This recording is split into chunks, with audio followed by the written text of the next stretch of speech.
But let's go to those questions over Anthony Albanese's leadership, which has been weak. Well, it's been weak since The Voice, but very weak since October 9 last year, when those protesters took to the steps of the Opera House, with the Australian even going so far as to say that he's giving the white flag in the age of terror. Those headlines damning the Prime Minister this week. But his assessment, let's speak now to former Deputy Prime Minister John Anderson. John, I think you're one of the best thinkers and articulators of a national mood. And I know you and I talk about this, but you've always got your eye on the horizon and where we are headed as a country. So I wanted to talk to you as we head into the eve of this terrible anniversary we'll commemorate on Monday. We're watching Western leaders around the world flail around a little bit for the right language, but certainly in the last couple of days they have consistently landed strongly in support of Israel's right to defend itself and to go into the terrorist enclaves in southern Lebanon. But the best we're getting from our Prime Minister is double speak. Give us your assessment on where we are today.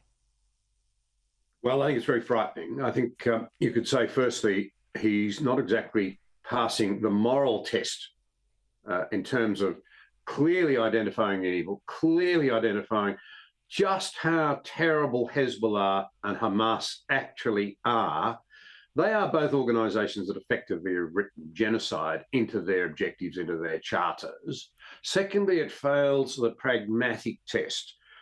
Albanese, the Prime Minister, would like to think he stands in the shoes of great people like Bob Hawke. Hawke understood that places like Iran, when they hate Israel, actually hate us as much. So Israel's the little Satan. America and the other liberal democracies, we're the big Satan, and we ought to be opposed at every point. So it fails on the geopolitical level as well. And that's where I think both in terms of preparedness if something goes wrong, in terms of supply chain security, fuel, all those sorts of things, and defence, the Prime Minister has, in my view, fallen well short of what the Prime Minister ought to accept as his primary responsibility. The other really disturbing thing, and the polls are starting to show this, that Australians are really starting to resent this interruption to our social cohesion. We apparently have people, barbarians in our midst, who loathe democracy and are so insensitive as to not allow October 7 go by and show sufficient respect for Australian Jewish people who understandably are extraordinarily upset by the horrors that Hamas visited on their people last year. That point you make about social cohesion being now forefront for ordinary Australians, people that may not have a Jewish heritage, are certainly not looking at these events and the terror events the same vein as the pro-Palestinian type activists are.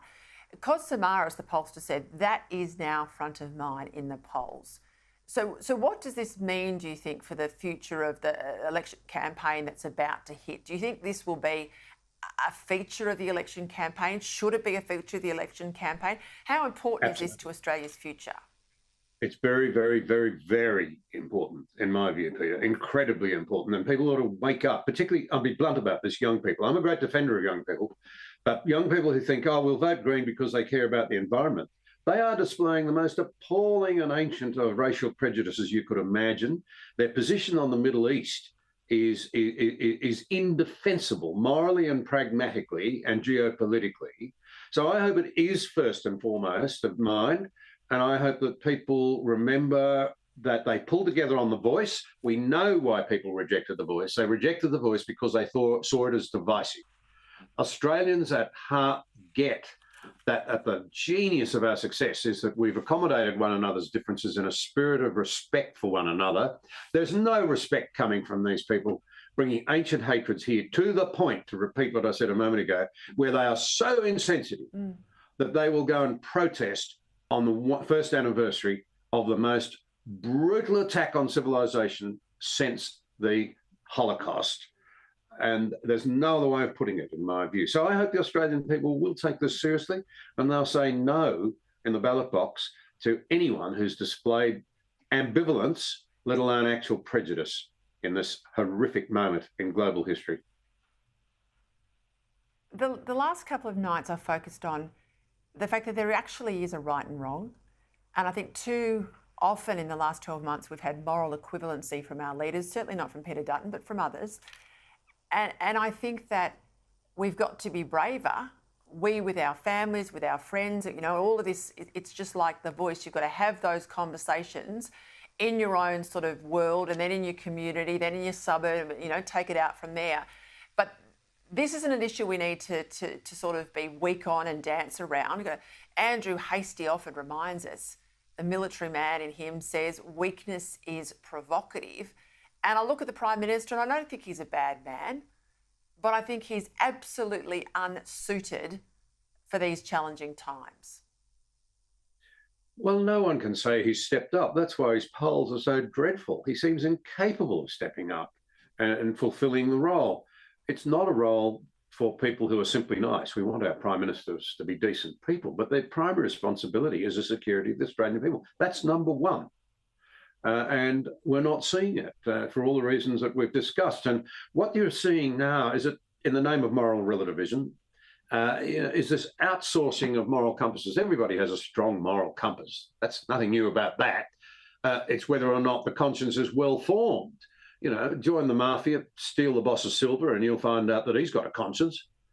But what we've done is we've allowed namby-pamby characters right across the political and academic spectrum, and I'd have to say in a lot of the media, to outsource their moral compass to peoples and groupings who have no true north as we ought to understand it to be. And this is partly, of course, because we don't know our history. If we knew our history, we'd know human nature never changes. The world is always going to be dangerous. And we ought to be determined to protect the good things we have and to stand up too, by the way, for the vulnerable, the weak, the old, the young, those who, if something goes wrong, will be devastated. You're not wrong. I'll leave it there, John Anderson. We'll catch up again soon.